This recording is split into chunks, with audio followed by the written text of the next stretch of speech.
Lonely rich rancher saw her fixing his fence in the rain, then realized she'd been homeless all along. Rain did not fall gently on Vyerk's 9. It came down in hard sheets that turned dust into mud and made the wide grasslands look like a dark ocean. The wind pushed the rain sideways, slapping it against metal and glass. Lightning flashed far away, bright enough to paint the whole horizon white for a second, and then the thunder rolled in like something heavy dragging itself across the sky. Elias Cade watched all of it from the tall window of his main room. The house was warm. The lights were steady. The air smelled faintly of coffee and clean plastic. Behind him, quiet machines hummed and clicked, doing their jobs without asking for thanks. In the corner, a simple screen showed a map of his land with small green lines that marked the fences. Another screen showed the health of the grazing herds, big, thick animals with calm eyes and strong legs, shaped by careful human science to survive this world. He should have felt safe. He should have felt proud. Instead, he felt empty. He had money in accounts that reached across star systems. He owned a planet ranch so large that the company brochure called it a private continent. He had drones, tractors, repair bots, a home assistant AI, and orbital support contracts. He could order almost anything and have it delivered in days. Sometimes he could even have it delivered in hours if the weather was calm and the sky lanes were open. But the house was quiet in the way a place gets quiet when no one laughs there. The silence did not feel peaceful. It felt like the land itself was holding its breath, waiting for a voice that never came. Elias wrapped his fingers around a mug that had gone cold. He had not noticed when he stopped drinking it. His eyes stayed on the storm. He told himself he was only watching for damage because storms on Vyerk's 9 could break fences and scatter herds. That was true, but it was not the whole truth. A soft voice spoke from the ceiling speaker, calm and helpful. Perimeter sensors report strain along Section 12, the AI said. Wind load is increasing. Automated repair units are en route. Elias did not answer right away. The AI was named Lark, and it had been designed to sound friendly but not too human. A gentle voice, clear words, no strong emotion. The company said it made people comfortable. Elias thought it only made the loneliness clearer. Estimated time? Elias asked. Repair units will arrive in 22 minutes, Lark replied. However, the damage appears to be progressing. A breach is possible if additional pressure continues. Elias looked at the fence map. Section 12 was along the North Ridge, where the land rose into rocky folds. That area took the worst wind. He leaned closer, watching the green line flicker.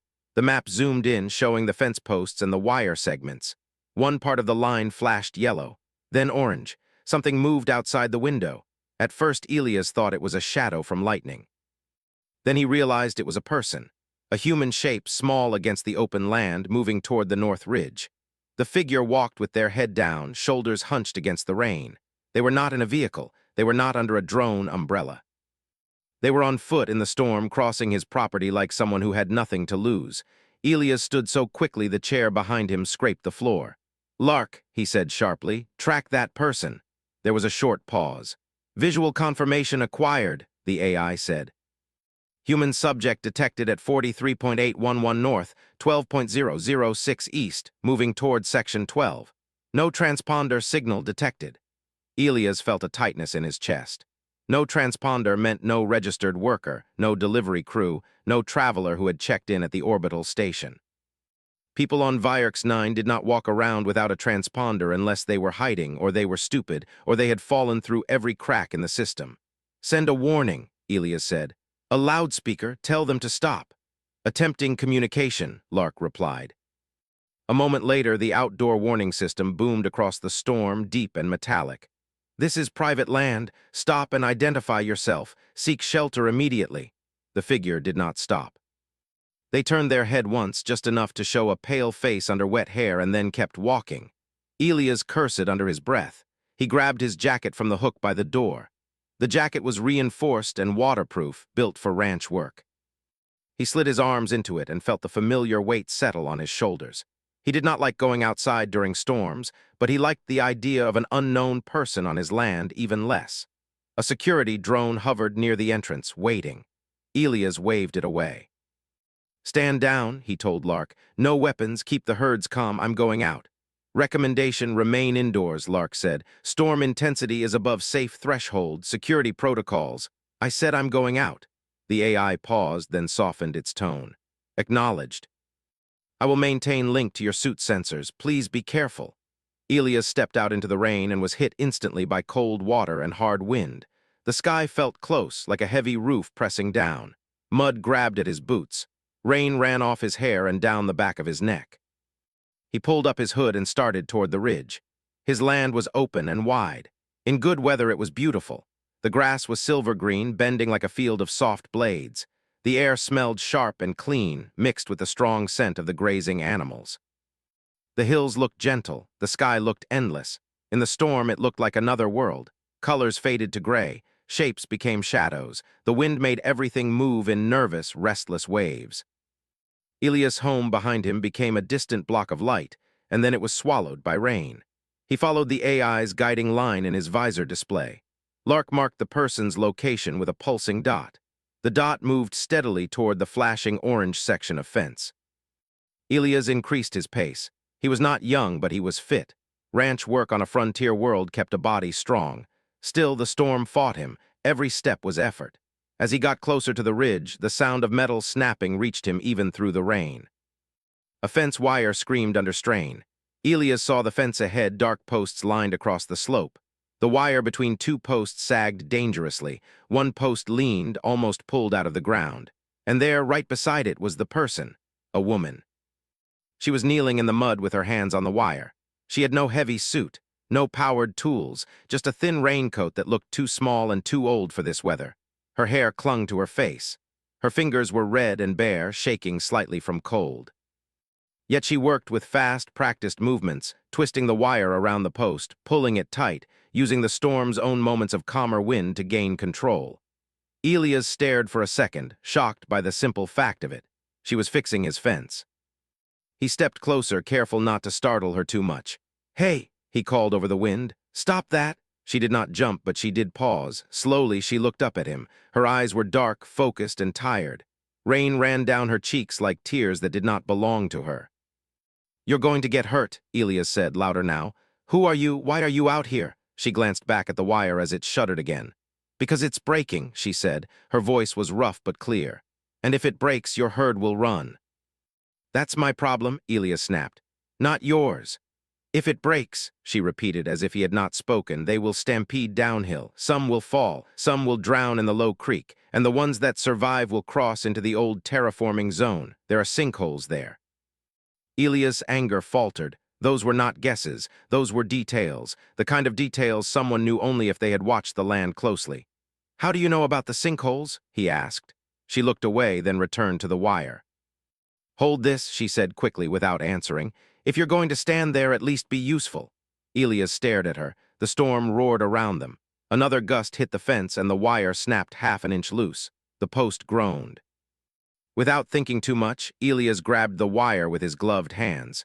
The metal was slick and cold, but the gloves helped. He felt the tension, the pull like a living thing trying to escape. The woman worked beside him. She had a small tool, just a simple twist key, old and scratched. She looped the wire, tightened it, pressed her shoulder into the post to keep it straight. Mud splashed up her legs. Rain soaked her coat through, and still she did not slow down. Elias watched her hands. Her fingers moved with care, fast but not sloppy. She knew exactly how much force to use. Too little and the wire would slip. Too much and it would snap. "Where did you learn this?" Elias demanded. "Same place everyone learns," she said. "By needing to." That answer was not an answer, but it carried something heavy inside it. A loud crack sounded behind them. Elias turned and saw another fence segment near the ridge bending under wind pressure. The repair drones were still minutes away. This section was failing faster than the AI predicted. The woman saw it too. She followed his gaze. "We need to brace that post," she said. "If it goes, the whole line goes." Elias' jaw tightened. "I have repair units coming." "They'll come too late," she said.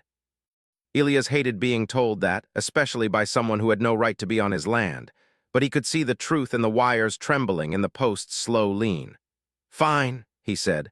"What do you need?" She blinked at him, almost surprised. Then she nodded once, like someone accepting a deal. "There's a rock anchor 3 posts down," she said. If we run a support line from there to this post, it will hold until your machines arrive. Elias followed her direction. Sure enough, there was an anchor point half buried in the earth, a metal ring bolted into a rock. He recognized it. The ranch was old enough that some parts had been set up by the first settlers. Before drones, before smart fences, there were simple anchors like this. Elias had seen them on maps, but he rarely used them. They moved quickly, working together without talking much. Elias felt strange. He was not used to working with someone beside him. The ranch had staff once years ago, but he had reduced them over time. Machines were cheaper. Machines did not complain. Machines did not leave. Now in the rain, with mud on his boots and his hands gripping wire, he felt something he had not felt in a long time. He felt needed. The woman pulled a line from her bag. Elias noticed the bag then, a small, worn pack hanging across her shoulder. It was patched with old fabric. It looked like something a traveler would carry, but it was too thin, too light. Not a proper kit for a storm. She tied one end of the line to the rock anchor with quick knots. Then she threw the line toward him. "Wrap it around the post twice," she instructed. "Then pull tight, I'll lock it." Elias did as she said. He looped the line and pulled. It cut into his gloves. The post shuddered, then steadied.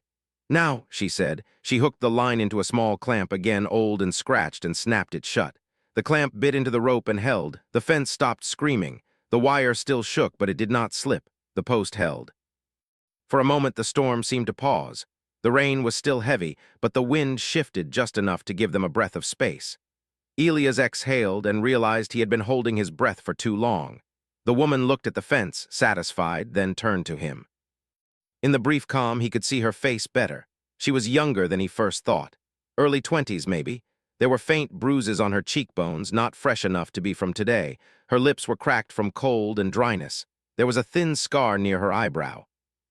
Her eyes were steady, but there was something cautious in them, like a person used to being chased. "You're soaked," Elias said. "So are you," she replied, and for the first time there was the smallest hint of humor in her voice, gone as fast as it came. Elias frowned. "You ignored my warning. You're trespassing." "I know," she said simply. "Then why?" She looked out across the land. Lightning flashed far away, lighting the herds in the distance as dark, moving shapes. "Because fences matter," she said. "That's not enough." She hesitated. Her gaze returned to him. "If your fence breaks, the animals suffer," she said. "And if the animals suffer, people down the supply chain suffer. They won't call it your fault. They'll call it a frontier loss. They'll shrug and move on." Her words hit something inside Elias. He had heard that phrase, frontier loss, a neat way to hide human choices behind weather and distance. He studied her again. "What's your name?" Another pause. The storm's roar returned slowly as the wind picked back up. "Mara," she said finally. "Just Mara." "Where are you from, Mara?" Elias asked. She looked at his house far away, the faint glow in the rain. "Not from anywhere that matters," she said. "That doesn't make sense." She lifted her chin slightly, eyes narrowing. "It makes sense if you've been invisible long enough," she said. Elias felt a chill that was not from the rain. "Lark," he said quietly, speaking into his suit mic, "run an ID scan, facial match, anything." "Attempting," Lark replied in his ear. "No transponder detected." "Visual database query in progress." Mara heard him, her shoulders tightened. "Don't," she said. Elias looked at her. "If you're not doing anything wrong, why worry?" Her eyes flashed. "Because the system doesn't care what's wrong or right," she said. "It cares what's listed and what is." Elias opened his mouth to answer, but another gust slammed into the fence line. The post they braced held, but the next section rattled hard. In the distance, he heard the high whine of approaching drones. Mara turned her head, listening. "Your machines are here," she said. Then she stepped back, already shifting her weight as if preparing to leave. Elias reacted quickly, reaching out. He did not grab her, but he put himself in her path. "Wait," he said. "You can't just walk away in this storm. Come to the house. Warm up, dry off, eat something." Mara's eyes darted past him toward the wide open land. "No. Why not?" "Because," she said, and her voice became smaller for a moment, "if I go near your house, your security will log me. Your AI will log me. The satellites will see. And then they'll come." Elias stared at her. "Who will come?" Mara swallowed. Rain ran down her face. She looked like she was fighting something inside her. "The ones who clean up mistakes," she said. "The ones who don't like ghosts walking around on their worlds." Elias felt his pulse quicken. He thought of corporate patrols, contract enforcement, debt collectors, and worse. He thought of all the things rich people like him never had to face directly because money built walls stronger than fences. "Lark," he whispered, "status on the scan?" There was a pause long enough to make Elia's stomach tighten.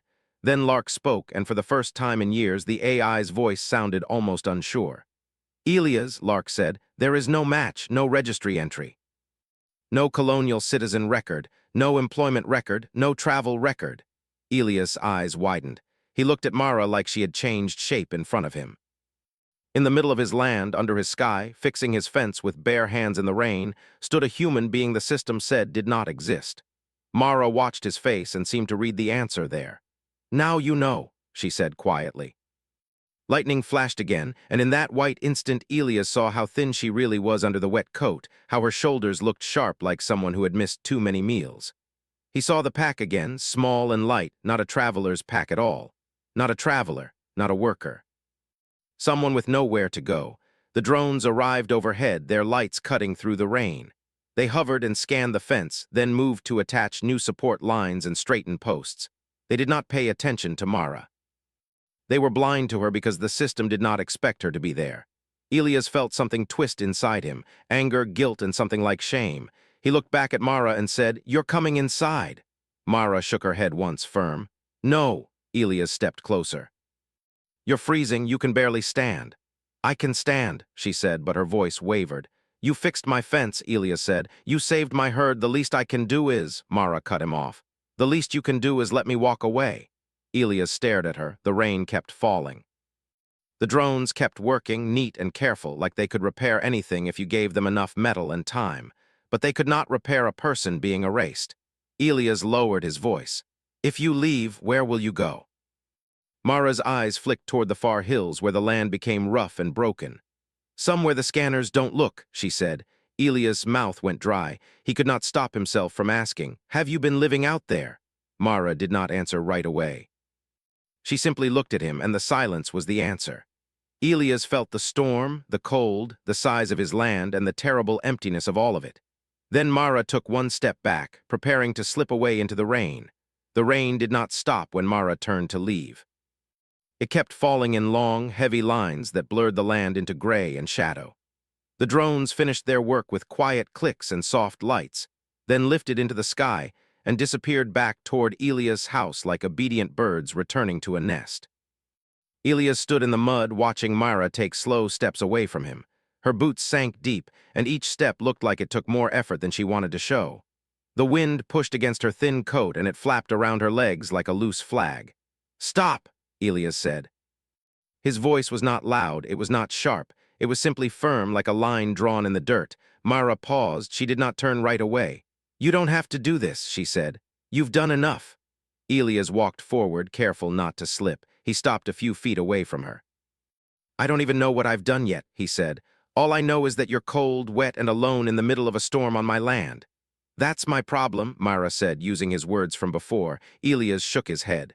"No," he said, "not anymore." She finally turned to face him. Her eyes were tired, but there was a spark of anger in them now.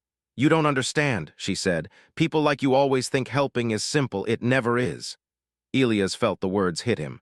"Then explain it to me," he said. "Because right now all I see is a person who shouldn't be out here." Mara looked past him again toward the wide, empty land. The storm made everything look endless and small at the same time. "If I go to your house," she said, "your systems will mark me.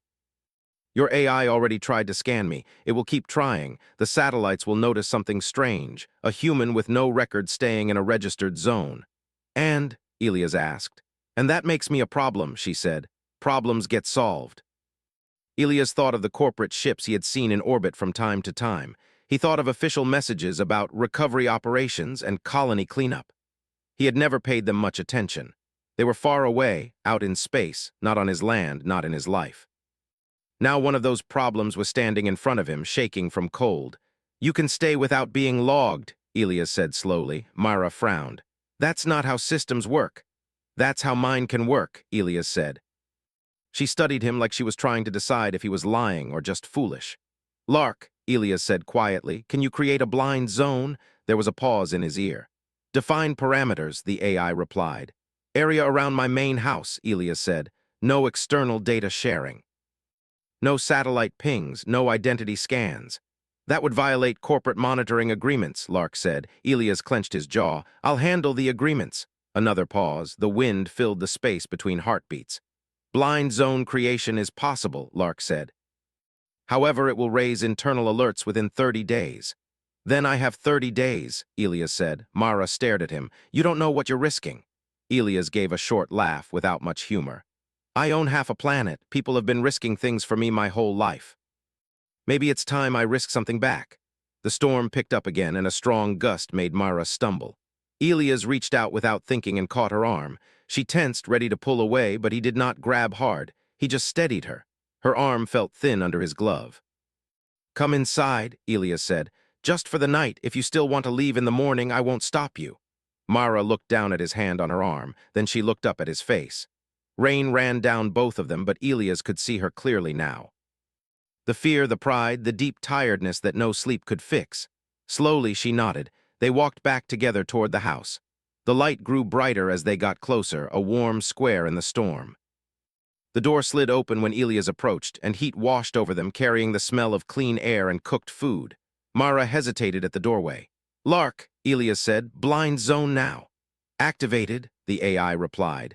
Mara took one step inside, then another.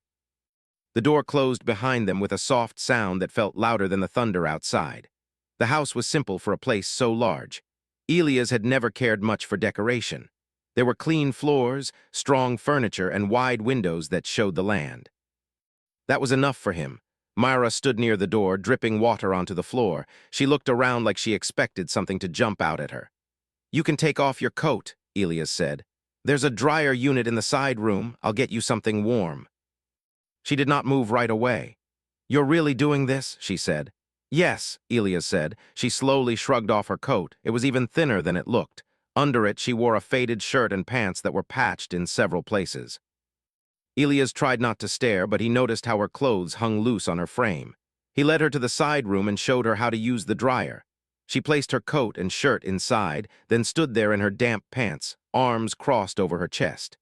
Elias felt awkward. I'll get you a blanket, he said quickly. He returned with a thick thermal blanket and handed it to her. She took it with both hands and wrapped it around herself. Her shoulders dropped a little, like some of the tension left her body. Sit, Elias said, pointing to a chair near the kitchen area. I'll make something hot. He filled a kettle and set it on the heater. While it warmed, he pulled out some basic food packs and placed them on the counter. He felt strange doing something so normal for someone else. He had eaten alone for so long that sharing the space felt like breaking a rule he had made for himself. Mara watched him from the chair. Her eyes followed every movement, careful and alert. You don't have to keep watching me like I'm going to disappear, Elias said. She gave a small, almost smile. People do, she said. Disappear. The kettle clicked and Elias poured hot water into 2 cups. He added a simple herbal mix to both. The smell filled the room, soft and calming. He handed 1 cup to Myra. She took it carefully, like it might vanish if she moved too fast. She blew on it and took a small sip. Her eyes closed for just a second. That's good, she said quietly. Elias felt a strange warmth in his chest that had nothing to do with the heater. They ate in silence at first. The food was simple but filling. Mara ate slowly like she was making it last. So, Elias said after a while, you said your ship crashed. Mara's hand paused halfway to her mouth. I said something like that. Was it true? Elias asked. She set the food down. Mostly, she said. My parents were on a small colony transport, not a big one, just a supply and people ship. Something went wrong with the jump. We came out too close to this system. Elias leaned forward, listening. They tried to land on Vierx 9 because it was the only place with a breathable atmosphere nearby, she continued. The ship didn't make it all the way down. It broke apart in the upper air. Some of us survived. How many? Elias asked. Not many, she said. At first there were maybe 20, then sickness, then storms, then accidents. The adults tried to send signals, but the ship's long-range system was gone. The emergency beacon worked for a while, but I don't think anyone was listening. Elias felt a knot form in his stomach. What happened to the others? He asked. Mara looked at her hands. They died, she said simply. And you? Elias asked. I stayed, she said. I learned how to move, how to hide, how to find old supply drops from the first settlers, how to follow ranch herds without being seen, how to stay off scanners. Elias swallowed. You've been alone out there for years, she nodded. Why didn't you come to a settlement, he asked. There are towns on the south coast. Mara's eyes hardened. I tried, she said. Once they scanned me, found no record. They said I didn't exist in the system. They asked who owned me. Elias' breath caught. Owned you? They thought I was a runaway contract worker, she said, or corporate property that had gone missing. I ran before they could call anyone. Elias stood up and started pacing. That's wrong, he said. That's the frontier, Mara said. Elias stopped and looked at her. He saw how calm she was saying it, like she had accepted it long ago. He sat back down slowly. You shouldn't have had to live like this, she shrugged. I did. Silence filled the room again, but it felt different now, heavier. Why my fence? Elias asked. You could have kept walking. Mara thought about it. Because I know your land, she said. I watch the herds, I follow them sometimes, not close, just enough to know where they go. Why? Elias asked. They're safe, she said. If I stay near them, I usually am too. Elias leaned back, thinking. The idea of this young woman living on the edges of his world, watching his animals, knowing his land better than he did in some ways, made something twist inside him. You fixed my fence because you didn't want them to get hurt, he said. And because if they ran, the patrols would come, Mara added. They always come when something big goes wrong. Elias nodded. So you were protecting yourself too? She met his eyes. Yes. They sat there, two people from very different lives, connected by a broken fence and a storm. Lark, Elias said quietly, how many blind zones can you create? Multiple, the AI replied. However, sustained use will draw attention. Elias looked at Mara. What if my land wasn't just a ranch, he said slowly. What if it was a place where people like you didn't have to hide? Mara frowned. People like me? Ghosts, Elias said. The ones the system missed or ignored. Her expression changed. That would be dangerous, she said. So is what you're doing now, Elias replied. Mara stood up, the blanket slipping from her shoulders. I didn't come here to start something, she said. I just wanted to survive. Elias stood too. Maybe that's how things start, he said. They looked at each other. Outside, the storm began to soften, the rain easing into a lighter fall. The land beyond the window slowly came back into focus. Myra picked up her blanket and wrapped it tighter. I'm staying tonight, she said. That's all I can promise. Elias nodded. That's enough for now. As he showed her to a small guest room, he felt something he had not felt in years. Not just less alone, morning came slowly on Vierks 9. The storm had passed during the night, leaving the land clean and shining. Water rested in small pools across the grass, reflecting the pale blue sky. The air felt fresh, almost light, like the world had taken a deep breath and let it out. Elias stood by the window with a cup of warm drink in his hands. He had not slept much. His mind kept returning to the guest room down the hall, to the quiet presence of someone else under his roof. The house felt different now, not loud, not busy, just aware. He heard soft footsteps behind him. Myra stood in the doorway, wrapped in the blanket he had given her. Her clothes from the dryer were folded in her arms. Her hair was still a little damp, but her face looked less tired than it had in the storm. Good morning, Elias said. She nodded. Morning. They stood in silence for a moment, both unsure of what came next. I can make food, Elias said. If you want. Myra hesitated, then nodded again. That would be nice. They sat at the table, eating simple meals. The light from the windows fell across the floor, warm and steady. Outside, the herds moved slowly across the fields, calm and unaware of how close they had come to running in fear the night before. You can see everything from here, Myra said, looking out. I used to like that, Elias said. Made me feel like I was in control. And now, she asked. Now it just makes me feel small, he said. She thought about that but did not answer. After breakfast, Elias walked to the main control screen. He brought up the land map. Green lines marked the fences. The herds showed as slow-moving dots. There are old structures on the north side, he said. From the first settlers, storage buildings, shelters, things like that. Myra's eyes sharpened. I know them. I thought you might, Elias said. What if we fix some of them up? For what? She asked. For people like you, he said. Places to rest, to hide if they need to eat, to be safe. Mara studied his face. You're serious? Yes, she shook her head slowly. You don't know how many there are. Elias met her gaze. Neither do you. She looked away. More than you think. Elias believed her. That afternoon, they took a small ground vehicle and drove across the land. The sky was clear now, and the grass shimmered in the sun. The wind was soft, carrying the distant sounds of animals and the low hum of machines. Mara pointed out things as they went. Old sensor towers, half buried in dirt. Broken drone parts near dry creek beds. Paths worn into the land where she and others had walked again and again, careful not to be seen. Elias realized that while he had owned this land on paper, Mara had lived on it in a way he never had. They stopped at one of the old structures. It was a long, low building made of faded metal. The door hung crooked on one hinge. Inside, the air smelled of dust and old tools. "This could work," Elias said. "It's hidden from the sky," Mara said. "The hill blocks most scans." They walked inside. Sunlight came through cracks in the walls. There were old shelves, empty boxes, and a broken table. "We can fix this," Elias said. "Water, power, food supplies." Mara crossed her arms. "And when someone notices, I'll say it's for ranch work," Elias said. "Storage, emergency shelter for staff." "You don't have staff," she said. "I can," Elias replied. She gave him a long look. "You're building a lie." "I'm building a door," he said. "People can choose to walk through it or not." Mara did not answer, but she did not argue either. Over the next few days, Elias used his machines in ways he never had before. He ordered supplies not for profit, not for expansion, but for shelter. Water units, power cells, food packs, medical kits, Lark asked questions. "Resource use has increased by 30%, the AI said one evening. "Purpose unclear." "Purpose is human," Elias replied. There was a pause. "Please clarify," Lark said. Elias looked at Mara, who was sitting on the floor sorting through supplies. "To keep people alive," he said. Lark did not respond right away. When it did, its voice was softer. "Understood." Mara began leaving the house during the day. She said she needed to check things.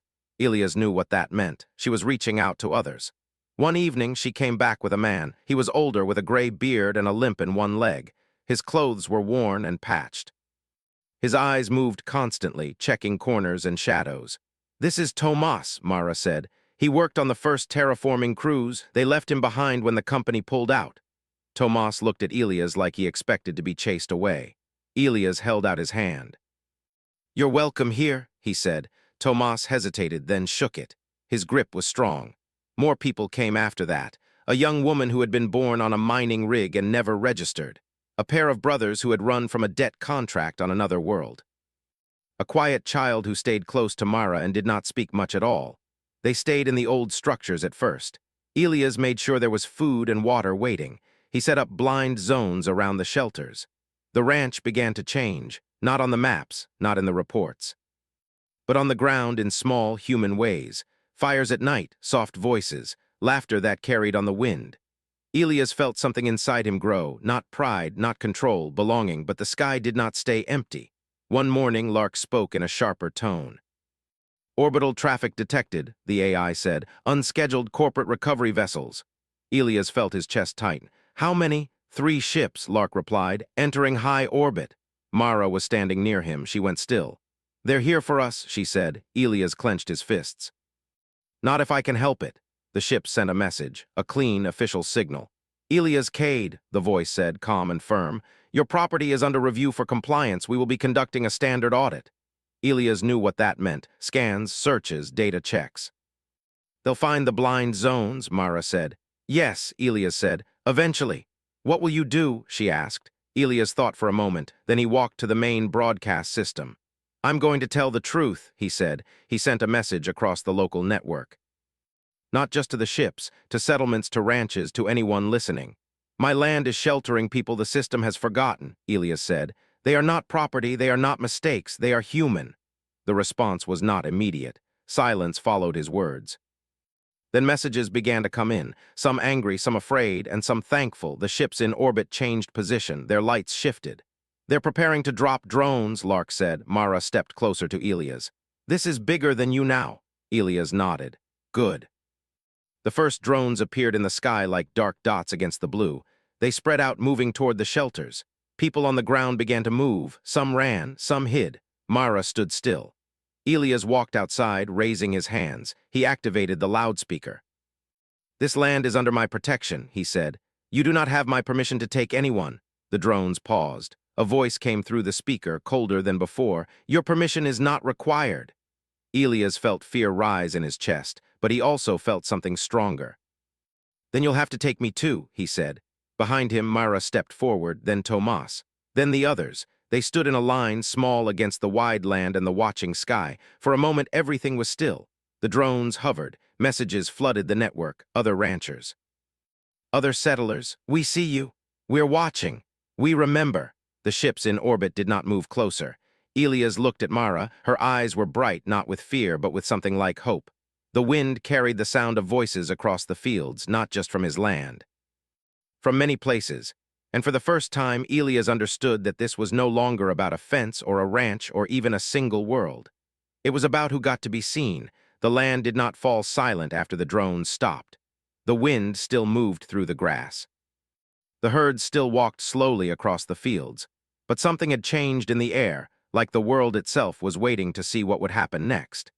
Elias stood with his hands still raised, even after the drones pulled back and hovered at a distance. His heart was beating hard in his chest.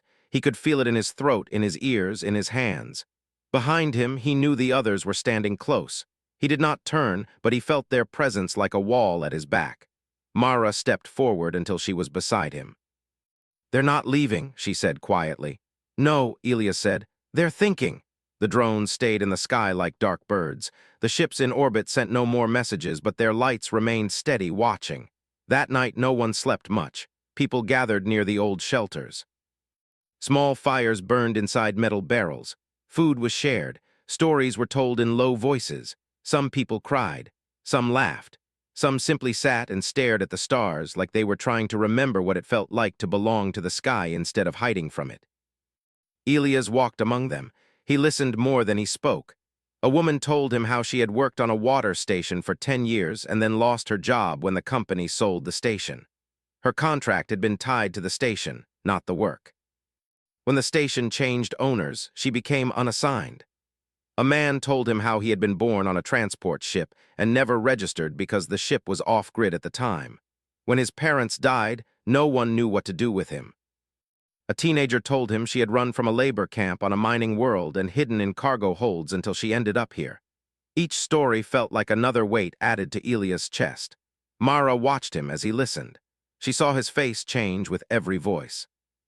"You didn't know," she said later when they stood near one of the fires. "I should have," Elias replied. The sky that night was clear. Stars filled it from edge to edge, bright and sharp. The corporate ships were visible as moving points of light, slow and patient. "They won't act in the dark," Mara said. "They'll wait for morning, for witnesses, for records." Elias nodded. "Then we'll give them something to record." At dawn, the land filled with sound. Vehicles arrived from distant ranches, small trucks, old ground bikes. Even a few walking caravans.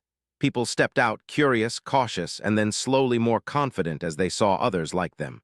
Some came because they had heard Elias' message.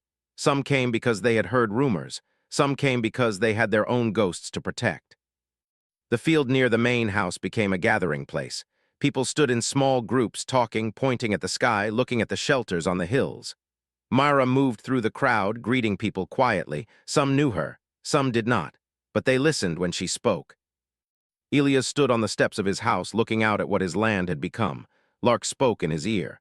"External network traffic has increased by 400%, the AI said. "Media channels are requesting access." "Let them listen," Elias said. A low hum rolled across the land. The first shuttle came down from orbit. It landed near the edge of the field, kicking up dust and grass. The door opened. 3 people stepped out. They wore clean uniforms with the corporate symbol on their shoulders. They looked calm. Confident, the one in the center walked forward. "Elias Cade," she said. "I am Director Hale. We are here to resolve this situation." Elias walked down from the steps to meet her. "There's nothing to resolve," he said. "These people are staying." Hale's eyes moved past him, taking in the crowd. "These individuals are undocumented," she said. "They fall under recovery and reassignment law." "They fall under being human," Elias replied. A murmur moved through the crowd. Hale held up a hand. "You are in violation of your charter," she said. "Your land and assets can be seized." Elias felt a tight smile form on his face. "Then you should have brought more ships." Mara stepped forward. Hale looked at her. "And who are you?" she asked. Mara lifted her chin. "Someone you forgot." Hale's expression did not change, but her eyes sharpened. "This is not personal," Hale said. "This is policy." Mara gestured to the crowd. "This is people," she said. The two women faced each other a few steps apart like two worlds that refused to move. Elias spoke again. "You're not taking anyone today." Hale turned to him. "You don't have the authority to stop us." Elias raised his voice so everyone could hear. "I have the authority of being here," he said, "of seeing them, of standing with them." Someone in the crowd clapped. Then another. Soon the sound spread rough and loud, filling the air. Hale glanced back at her team. They spoke quietly into their devices. Lark's voice came into Elias' ear. "Multiple external feeds are broadcasting this encounter live," the AI said. "Public response is significant." Hale sighed just a little. "You're making this difficult," she said. "Good," Elias replied. The standoff lasted hours. The sun climbed higher. The grass warmed. People shared water and food. Some sat down. Some stood and watched the ships. Messages kept coming in from across the sector. Support, questions, offers of help. Finally, Hale stepped back. "This will go to the Colonial Council," she said. "They will decide." "Let them," Elias said. The shuttles lifted off and returned to the ships. The crowd did not cheer. They did not relax. They simply breathed like people who had been holding it in for a long time. That night, Elias and Mara sat on the roof of the house. The stars were out again. The ships were still there, farther away now, like they were unsure of their place. "You didn't have to do this," Mara said. "Yes," Elias said. "I did." She looked at him. "Why?" Elias thought for a long time. "Because I built fences my whole life," he said. "And I told myself they were for protection, but sometimes they were just to keep things out." Mara nodded slowly. Below them, people moved between the shelters and the fires. Children laughed. Someone played a simple tune on a small instrument. Mara smiled.